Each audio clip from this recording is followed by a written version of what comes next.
Assalamualaikum warahmatullahi wabarakatuh. Waalaikumsalam. Perkenalkan, kami dari kelompok 12. Di sini kami akan menjelaskan tentang materi pemberdayaan sebagai strategi dalam pembangunan sosial. Di sini saya sebagai ketua kelompok dari kelompok 12 yang bernama Fajar Eka Putra, NIM 18101064.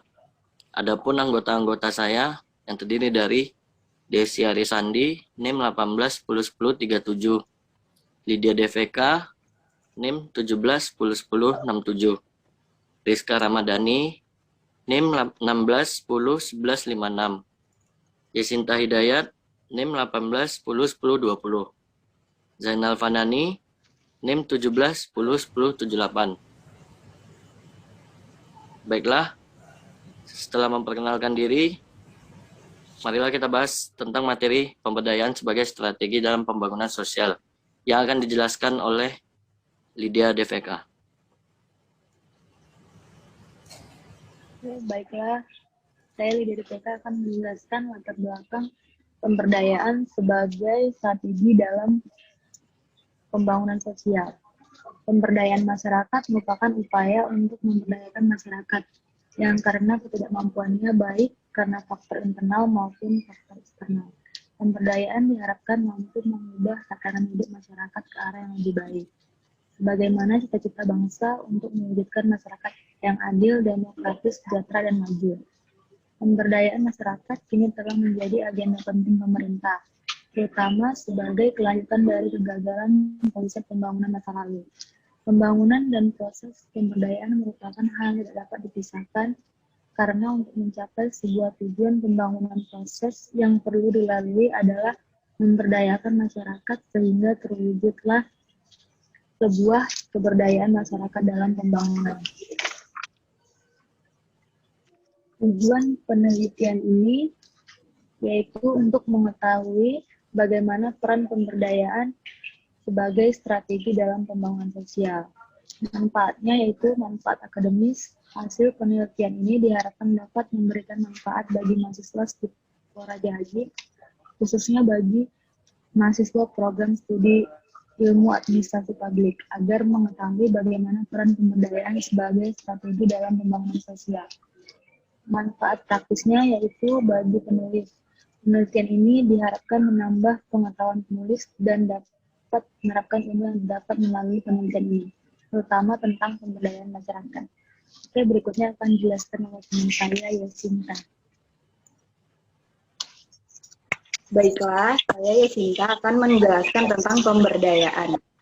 Pemberdayaan berasal dari kata daya yang mendapat awalan ber yang menjadi kata berdaya, artinya memiliki atau mempunyai daya. Daya artinya kekuatan. Berdaya artinya memiliki kekuatan. Pemberdayaan artinya membuat sesuatu menjadi berdaya atau mempunyai daya atau mempunyai kekuatan. Tujuan pemberdayaan menurut Mardikanto 2014-202. Yang pertama yaitu perbaikan kelembagaan. Yang kedua, perbaikan pendapatan. Yang keempat, perbaikan lingkungan. Yang kelima, perbaikan kehidupan. Yang keenam, perbaikan masyarakat.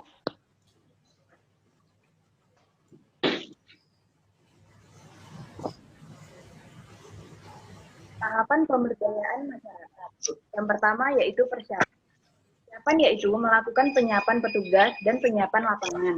Yang kedua, pengkajian atau assessment, yaitu mengidentifikasi masalah kebutuhan dan sumber daya yang dimiliki masyarakat. Yang ketiga, perencanaan alternatif program atau kegiatan, yaitu petugas dan masyarakat saling berpartisipasi bagaimana membangun program untuk mengatasi masalah yang ada pada masyarakat.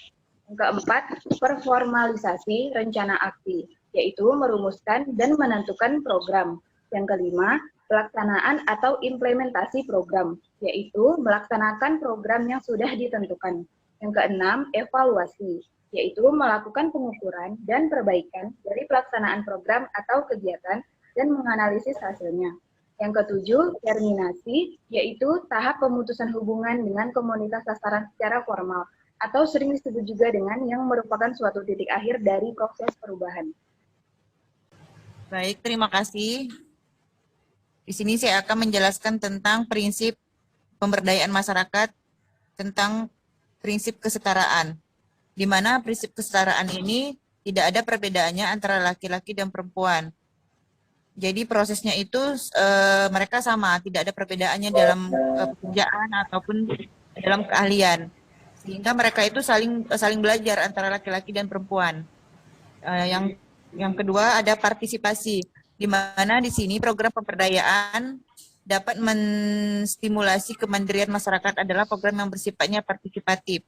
Jadi segala program mereka itu suatu proses waktu pendampingan, melibatkan pendampingan yang berkomitmen tinggi kepada masyarakat. Yang ketiga ada kewaspadaan atau kemandirian. Nah, di sini prinsip kewaspadaannya adalah menghargai dan mengedepankan kemampuan masyarakatnya, sehingga mereka itu tidak mau ada orang-orang lain gitu masuk ke mereka gitu. Jadi mereka tuh maunya mandiri dan tidak ada istilahnya tidak ada, mereka mempunyai kemampuan mereka sendiri gitu. Terus yang keempatnya berkelanjutan.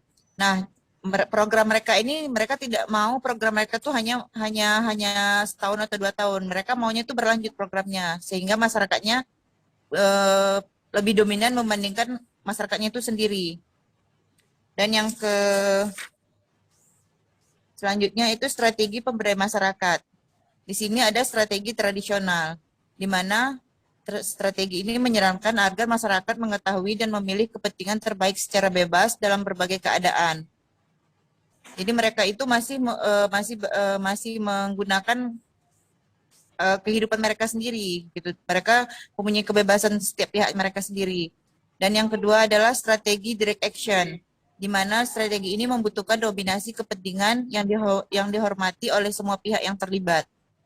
Dan yang ketiga ada strategi transformatif, di mana strategi ini menunjukkan bahwa pendidikan masa dalam jangka panjang dibutuhkan sebelum mengidentifikasikan kepentingan diri sendiri.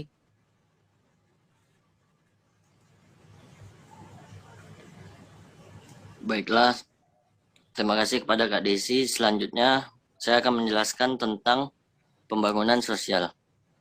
Pembangunan sosial merupakan sebuah proses perubahan sosial yang terencana yang dirancang untuk meningkatkan taraf hidup masyarakat, di mana pembangunan yang dilakukan saling melengkapi dengan proses pembangunan ekonomi.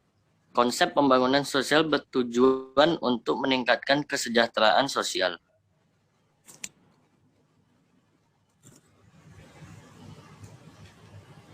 Di sini kami mengambil studi pemberdayaan sebagai strategi dalam pembangunan sosial. Contohnya itu program Keluarga Harapan atau PKH. PKH adalah program Keluarga Harapan yang adalah program pemberian bantuan sosial bersyarat kepada keluarga miskin yang ditetapkan sebagai keluarga penerima manfaat.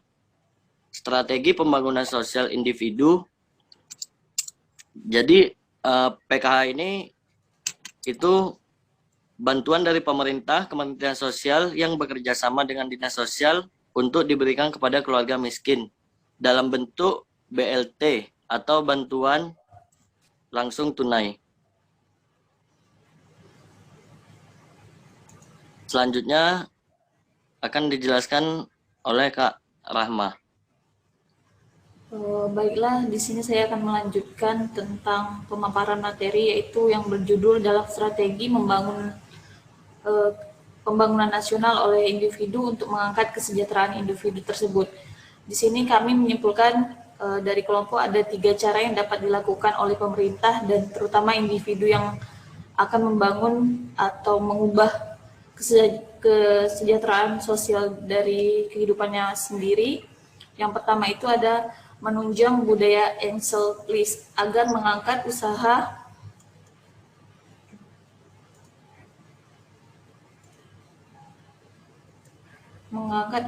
kemajuan sosial. Diperlukan peran pemerintah dalam pembangunan institusi yang akan memfasilitasi efisiensi mereka dalam penggunaan pasar dan meningkatkan kemampuan mereka untuk berfungsi secara efektif. Nah, maksud dari strategi ini adalah adanya keikutsertaan antara pemerintah dalam mengangkat usaha kemajuan sosial di kalangan masyarakat. Kemudian ada cara kedua, yaitu mengangkat usaha kecil untuk rakyat yang membutuhkan. Pada cara ini, pemerintah harus meningkatkan fasilitas dan menyediakan layanan kepada sektor informal. Kemudian ada strategi yang ketiga, yaitu mengangkat kesejahteraan sosial dengan meningkatkan fungsi individu. Di sini lebih mengarah kepada individu sendiri tersebut, karena di sini seseorang harus melakukan kepercayaan diri yang semaksimal mungkin sesuai dengan kemampuannya agar dapat mengubah tingkat kesejahteraan individu tersendiri tersebut.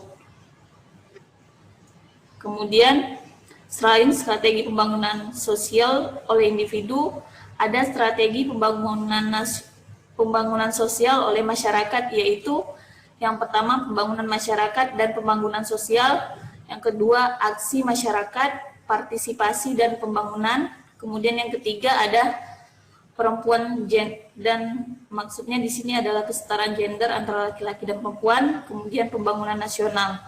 Pada cara ketiga, di mana perempuan dijadikan sebagai subjek dalam pembangunan sosial. Ini sesuai dengan pendapat seorang ahli yang bernama Caroline Moser pada tahun 1989. Kemudian beliau telah melihat kembali pendekatan yang berbeda yang telah muncul selama bertahun-tahun untuk menyentuh isu perempuan pada pembangunan sosial.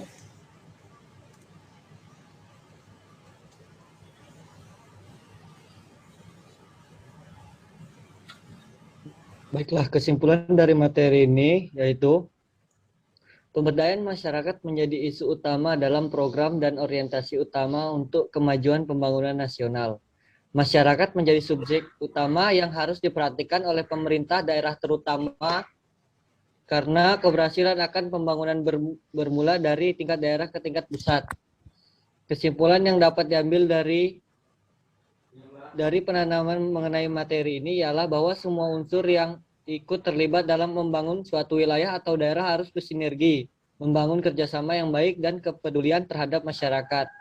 Mulai dari masyarakat tingkat bawah, menengah, dan atas, serta tidak berfokus hanya pada wilayah perkotaan saja, dan pemberdayaan berfokus hanya pada wilayah terhadap masyarakat. Pemberdayaan masyarakat yang merata di setiap sudut wilayah tentunya akan sangat berperan dalam membangun kemajuan nasional. Peran pemerintah, kepedulian masyarakat terhadap kemajuan dan perkembangan negaranya, serta pola berpikir untuk meningkatkan taraf hidup menjadi lebih sejahtera tentunya sangat berpengaruh dalam pemberdayaan sebagai strategi pembangunan nasional. Baiklah, itulah presentasi dari kelompok kami, yaitu kelompok 12. Apabila ada kesalahan, mohon dimaafkan. Saya ucapkan terima kasih. Assalamualaikum warahmatullahi wabarakatuh.